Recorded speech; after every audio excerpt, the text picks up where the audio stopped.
नमस्कार मित्रमैत्रिणींनो, आज मी तुमच्यापुढे भगवान श्री विष्णूंच्या 24 अवतारांची कथा. विष्णू पुराणानुसार नारद मुनींनी पाताळ लोक कसे आहे, पाताळ लोकाचे वर्णन कसे केले ते बघूयात.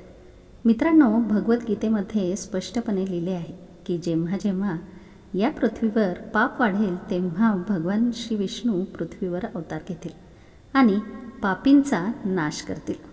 भगवान श्री विष्णूंचे 10 मुख्य अवतार आहेत, म्हणून त्यांना दश अवतार देखील म्हटले जाते. परंतु आज आपण भगवान श्री विष्णूंच्या 10 नव्हे तर 24 अवतारांबद्दल तपशीलवार माहिती घेणार आहोत. भगवान श्री विष्णूंचे 24 अवतार या पृथ्वीवर आत्तापर्यंत अवतरले आहेत. शेवटचा अवतार कल्की असेल, जो कलियुगाच्या शेवटी अवतार घेईल. पण तसेच आपण पाताळ लोक कसे असते हेही जाणून घेणार आहोत. चला तर मग भगवान श्री विष्णूंच्या 24 अवतारांच्या थोडक्यात कथा जाणून घेऊयात. नंबर 1, श्री सनकादी मुनी अवतार. धार्मिक ग्रंथानुसार सृष्टीच्या प्रारंभी पितामह ब्रह्मदेवांनी अनेक मनुष्य निर्माण करण्याच्या इच्छेने कठोर तपश्चर्या केली. त्यांच्या तपश्चर्येने प्रसन्न होऊन भगवान श्री विष्णूंनी सनक, सनंदन, सनातन आणि सनतकुमार नावाच्या 4 ऋषींच्या रूपात अवतार घेतला. हे चौघे प्राचीन काळापासून सतत मोक्ष मार्गावर ध्यानात मग्न होते आणि नेहमी अलिप्त होते आणि त्यांना भगवान विष्णूंचे पहिले अवतार मानले जाते. नंबर 2, वराह अवतार. हिंदू धार्मिक ग्रंथानुसार भगवान श्री विष्णूंचा जन्म दुसरा अवतार वराहाच्या रूपात झाला होता. एकेकाळी जेव्हा हिरण्याक्ष राक्षस राजाने पृथ्वीचे हरण करून समुद्रात लपवले होते, तेव्हा ब्रह्मदेवांच्या नाकातून भगवान श्री विष्णू वराह रूपात प्रकट झाले. भगवान श्री विष्णूंचे हे रूप पाहून सर्व देवता आणि ऋषींनी त्यांची स्तुती केली. सर्वांच्या विनंतीवरून भगवान वराह पृथ्वीचा शोध घेऊ लागले. आपल्या मुखाच्या साह्याने त्यांनी पृथ्वीचा शोध घेतला होता आणि समुद्राच्या आत गेल्यावर दातांमध्ये ठेवून पृथ्वी बाहेर काढली होती. हे पाहून हिरण्याक्ष भगवान श्री विष्णूंच्या वराह रूपाला युद्धाचे आव्हान दिले. दोघांमध्ये भीषण युद्ध झाले आणि शेवटी भगवान वराहाने हिरण्याक्षचा वध केला. नंबर 3, नारद अवतार. धार्मिक ग्रंथानुसार देवऋषी नारद हे देखील भगवान श्री विष्णूंचे अवतार आहेत. धर्मग्रंथानुसार नारद मुनी हे ब्रह्मदेवांच्या 7 मानसिक पुत्रांपैकी एक होते. त्यांनी कठोर तपश्चर्या करून देवऋषींचा दर्जा प्राप्त केला होता. ते भगवान श्री विष्णूंच्या अनेक भक्तांपैकी एक मानले जातात.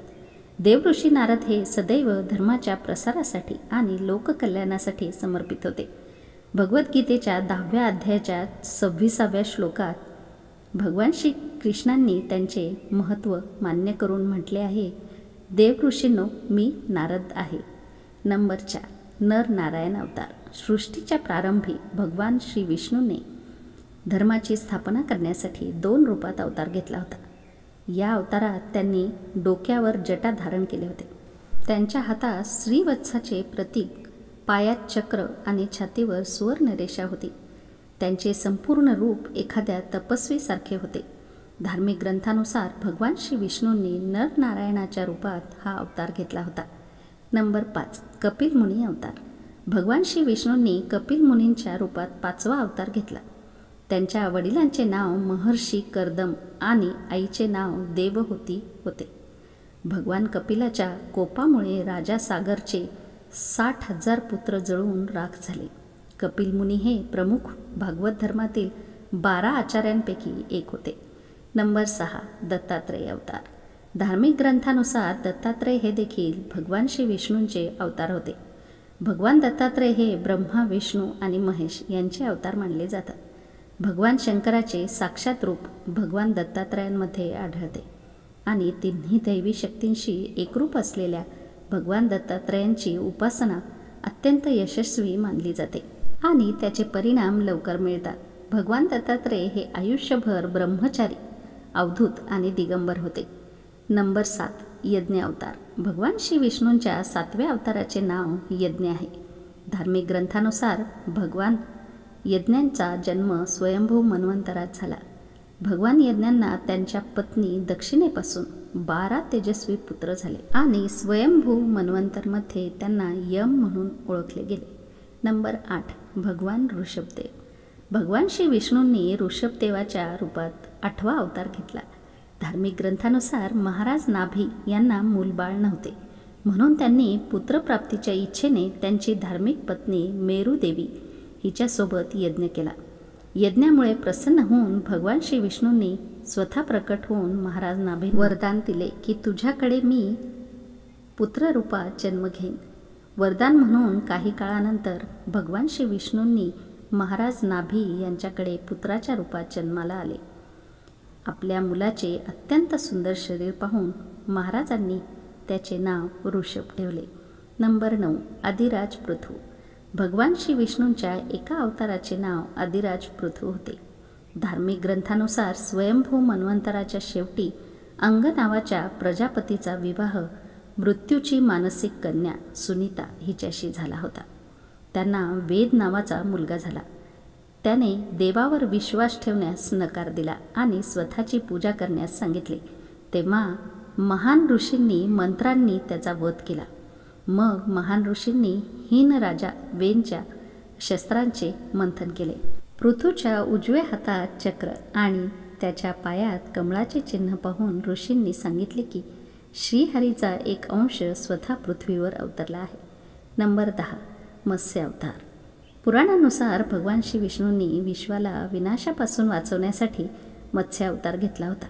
या अवतारात भगवान श्री विष्णूंनी जगाला एका भयानक प्रलयापासून वाचवले आणि वेद चोरणाऱ्या हग्रीव नावाच्या राक्षसाचाही वध केला. नंबर 11. कूर्म अवतार. धार्मिक ग्रंथानुसार भगवान श्री विष्णूंनी कूर्म म्हणजेच कासवाचा अवतार घेतला आणि समुद्र मंथनात मदत केली. भगवान श्री विष्णूंच्या कूर्म अवताराला कश्यप अवतार असेही म्हणतात. महासागर मंथन करण्यासाठी मंदारचल पर्वताला मंथन आणि नागराजा वासुकीला दोरी बनवण्यात आली. पण मंदारचल पर्वताच्या खाली तळ नसल्याने ते समुद्रात बुडू लागले. हे पाहून भगवान श्री विष्णूंनी विशाल कूर्म म्हणजेच कासवाचे रूप धारण केले आणि समुद्रात मंदारचल पर्वताचा तळ बनले. भगवान कूर्माच्या विशाल पाठीवर मंदारचल पर्वत वेगाने फिरू लागले. अशा प्रकारे समुद्र मंथन पूर्ण झाले. नंबर 12. धन्वंतरी अवतार. धार्मिक ग्रंथानुसार जेव्हा देव आणि दानवांनी मिळून समुद्र मंथन केले तेव्हा सर्वात पहिले भयंकर विष बाहेर पडले. ते भगवान शिव होते, ज्यांनी ते प्याले होते. यानंतर समुद्र मंथनातून देवी लक्ष्मी, ऐरावत हत्ती, कल्पवृक्ष, अप्सरा आणि इतर अनेक रत्ने उत्पन्न झाली आणि शेवटी भगवान धन्वंतरी अमृत पात्रासह प्रकट झाले. हे धन्वंतरी भगवान श्री विष्णूंचा अवतार मानला जातो आणि औषधांचा स्वामी मानला जातो. नंबर 13. मोहिनी अवतार. पौराणिक कथेनुसार समुद्र मंथनाच्या वेळी धन्वंतरी हे अमृत पात्र घेऊन सर्वात शेवटी बाहेर पडले आणि अमृत मिळताच शिस्तता भंग झाली. देव म्हणाले की आपण ते घेऊ आणि दैत्यांनी सांगितले की आपण ते घेऊ. या भांडणात इंद्रदेवांचा मुलगा जयंत अमृत कुंभ घेऊन पळून गेला. सर्व राक्षस आणि देवही त्याच्या मागे धावले. राक्षस आणि देवांमध्ये घनघोर युद्ध झाले. देव काळजीत पडले आणि भगवान श्री विष्णूकडे गेले. त्यानंतर श्री विष्णूंनी मोहिनी अवतार घेतला आणि देवांनी मोहिनीच्या रूपाने सर्वांना मोहिनी घातली. मोहिनीने देव आणि दानवांचे म्हणणे ऐकले आणि म्हणाली, मला हे अमृत भांडे द्या. मी देव आणि दानवांना एक एक करून अमृत पाजते. दोघांचेही एकमत झाले. देव एका बाजूला बसले आणि राक्षस दुसऱ्या बाजूला बसले. मग मोहिनीच्या रूपातील भगवान श्री विष्णू मधुर गीते गाऊ लागले, नाचू लागले आणि देव आणि दानवांना अमृत प्यायला लावले. प्रत्यक्षात मोहिनी देवांनाच अमृत पाजत होती, तर दानवांना वाटले की तेही अमृत पित आहेत. अशा प्रकारे भगवान श्री विष्णूंनी मोहिनी अवतार घेऊन देवांचे भले केले. नंबर 14. भगवान नरसिंह अवतार. सतयुगाच्या शेवटी भगवान श्री विष्णूंनी नरसिंहाचा अवतार घेऊन राक्षसांचा राजा हिरण्यकश्यप याचा वध केला. धार्मिक ग्रंथानुसार राजा हिरण्यकश्यप स्वतःला देवापेक्षा अधिक शक्तिशाली मानत होता. त्यांच्या राज्यात जो कोणी भगवान श्री विष्णूंची पूजा करत असे त्याला शिक्षा होते. त्यांच्या मुलाचे नाव प्रल्हाद होते. प्रल्हाद लहानपणापासूनच भगवान श्री विष्णूंचा परमभक्त होता. ही गोष्ट हिरण्यकश्यपला कळाल्यावर तो खूप संतापला आणि त्याने प्रल्हादला समजावण्याचा प्रयत्न केला, पण प्रल्हाद राजी झाला नाही.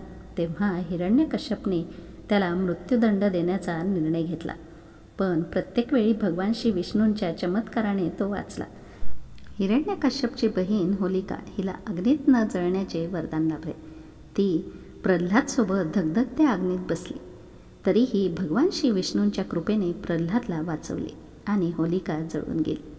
जेव्हा हिरण्यकश्यप स्वतः प्रल्हादला मारणार होता तेव्हा भगवान श्री विष्णू नरसिंहाच्या रूपात स्तंभातून प्रकट झाले आणि त्यांनी आपल्या नखांनी हिरण्यकश्यपचा वध केला.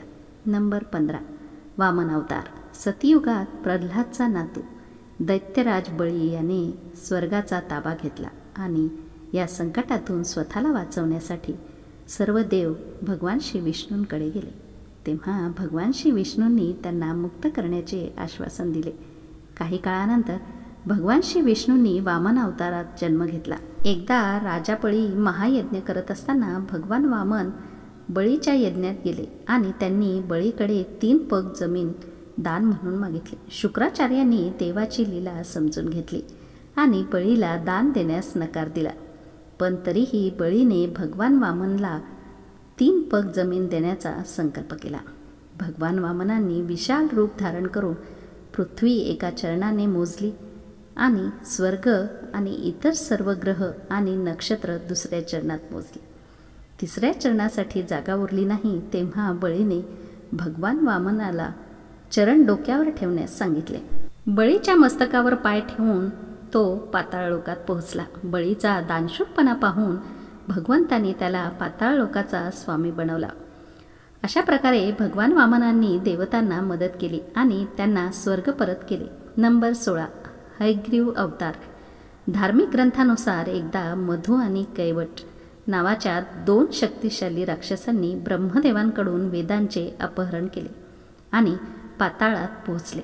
वेदांचे अपहरण झाल्यामुळे ब्रह्मदेव खूप दुःखी झाले आणि जेव्हा ते भगवान श्री विष्णूंच्या जवळ आले तेव्हा भगवंतांनी हयग्रीवचा अवतार घेतला. या अवतारात भगवान श्री विष्णूंचा चेहरा आणि मान घोड्यासारखा होता.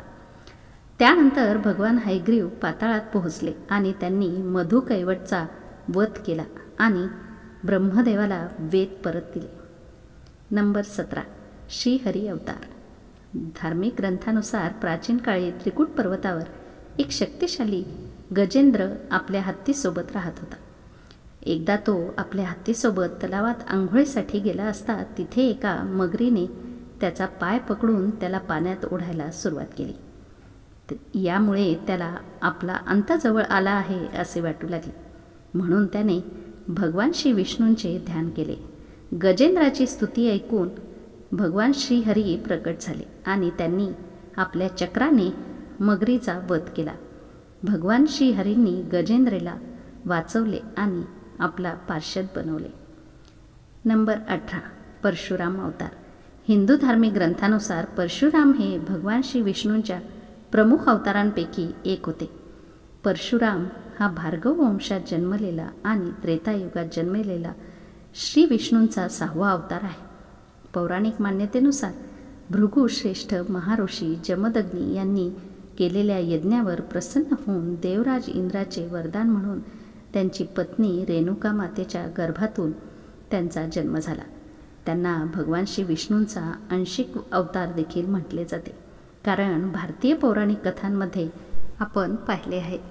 परशुराम यांना क्रोध भरपूर होता आणि आपल्या वडिलांच्या हत्येचा बदला म्हणून त्यांनी 21 वेळा या पृथ्वीवरून धर्माच्या मार्गापासून भटकलेल्या क्षत्रियांना हद्दपार केले.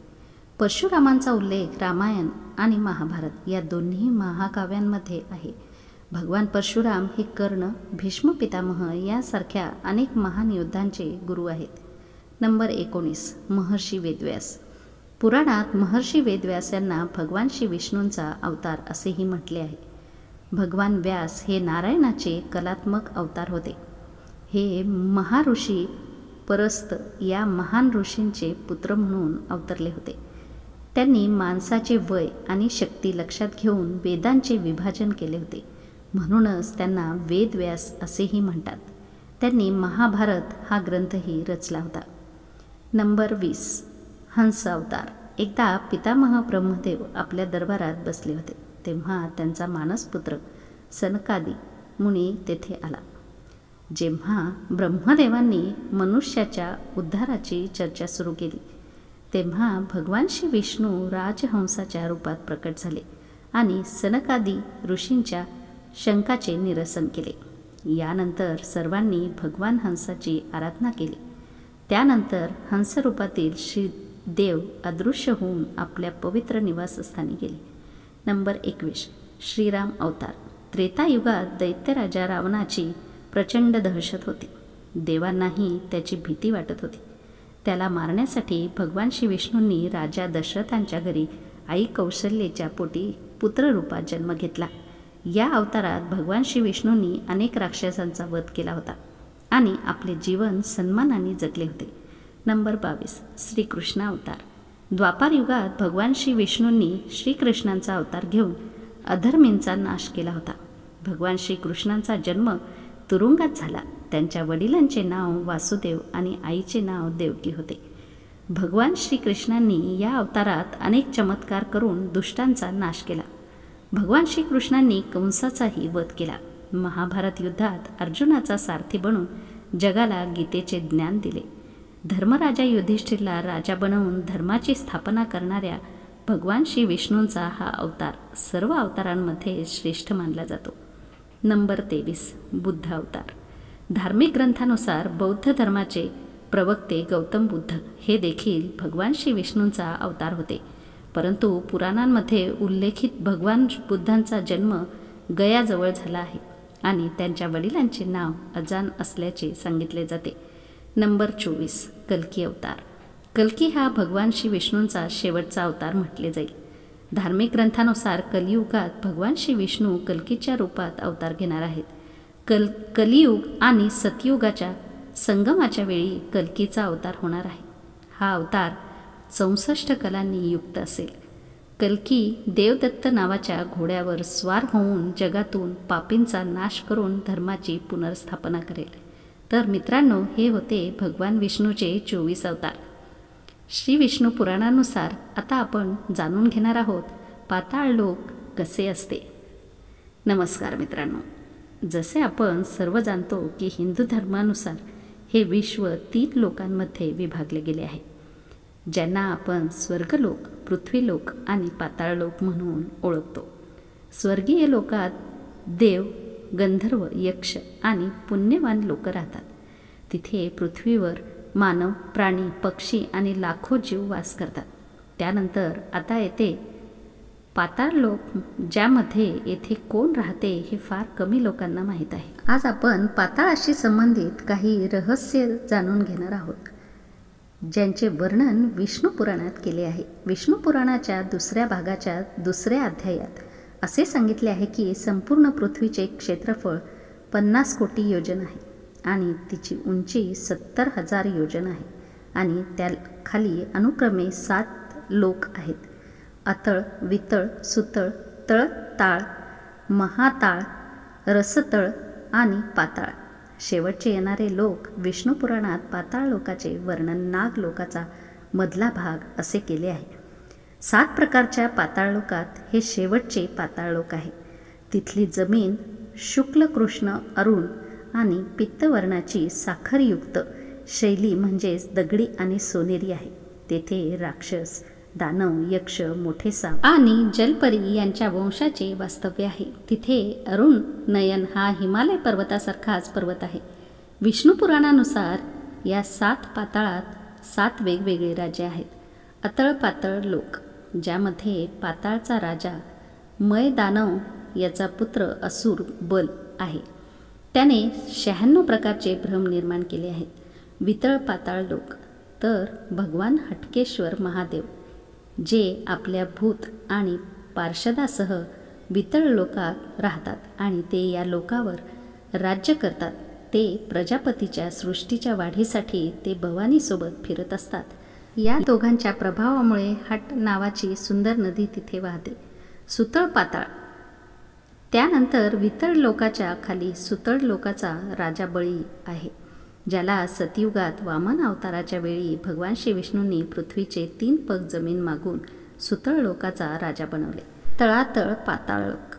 यानंतर सुतळ लोकाच्या खाली तळातळ पाताळ लोक येते.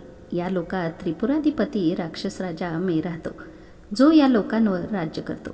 महातळ पाताळ लोक. यानंतर या लोकाच्या खाली महातळमध्ये कश्यपाच्या पत्नी कद्रूपासून जन्मलेल्या क्रोधवश नावाच्या बहुमुखी सापांचा समुदाय राहतो. त्यापैकी तक्षक, कालिया, सुषेण आणि काहुक प्रधान नाग. रसातळ पाताळ लोक. त्यांच्या खाली रसातळ लोक आहे, ज्यामध्ये पाणी नावाचे दैत्य आणि दानव राहतात. त्यांना निवातक, कवच, कालेय आणि हिरण्यपूरचे रहिवासी असेही म्हणतात. ते देवतांशी नेहमी विरोधात राहतात. पाताळ लोक.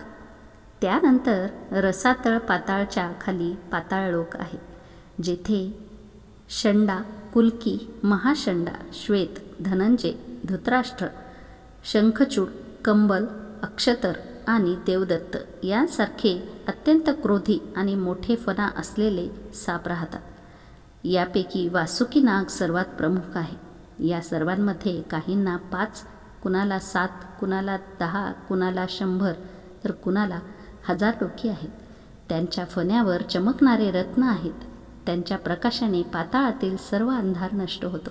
विष्णू पुराणातील एका कथेनुसार एकदा नारद मुनींना पाताळ पाहण्याची इच्छा होती, म्हणून ते भगवान श्री विष्णूंची परवानगी घेऊन पाताळात गेले. आणि काही काळानंतर जेव्हा ते स्वर्गात परतले, तेव्हा तेथील देवतांनी त्यांना विचारले, देवर्षी, आम्हाला पण सांगा पाताळ लोक कसा आहे. तेव्हा नारद मुनी पाताळाचे वर्णन करताना सांगतात की पाताळ हे स्वर्गापेक्षाही सुंदर आहे. तेथे राहणारे लोक शुद्ध रत्नांनी सजलेले दागिने घालतात. तिथल्या मुलींना पाहिल्यानंतर त्यांच्यावर प्रेम करणारा नाही असा एकही पुरुष नसेल. जिथे दिवसा सूर्याची किरणे फक्त प्रकाश देतात, ज्यामुळे उष्णता येत नाही, आणि रात्री चंद्राच्या किरणांमुळे थंडी नसते, फक्त चंद्रप्रकाश पसरतो. स्वादिष्ट अन्न, मद्यपान आणि उत्तम पेय इत्यादींचा आस्वाद घेणारे साप आणि राक्षसांना वेळ कसा जातो हे कळत देखील नाही. जिथे सुंदर जंगल, नद्या, रमणीय सरोवर आणि कमळाचे वन आहे, तिथे नर कोकिळेचे मधुर प्रतिध्वनी गुंजतात. असुर, राक्षस आणि सर्प, पाताळातील रहिवासी अतिशय स्वच्छ दागिने, सुवासिक उटणे, वीणा, वेणू आणि मृदुंग इत्यादी इतर अनेक गोष्टींचा आनंद घेतात. याशिवाय शेषनाग देखील पाताळात राहतात, ज्याची देवताही अनंत स्तुती करतात. तो अत्यंत शुद्ध आणि सात्विक चिन्हाने सुशोभित असून त्याला 1000 मस्तकी आहेत, जो आपल्या मस्तकाच्या सहस्त्र मोत्यांनी सर्व दिशा उजळून टाकतो आणि जगाच्या कल्याणासाठी सर्व राक्षसांचा नाश करत राहतो. तर मित्रांनो, तुम्हाला ही माहिती आणि कथा कशी वाटली ते नक्कीच सांगा. आणि हो, लाईक आणि शेअर करायला अजिबात विसरू नका. RD स्टोरीजला सबस्क्राईब करा. पुन्हा भेटूयात उद्याच्या कथेमध्ये.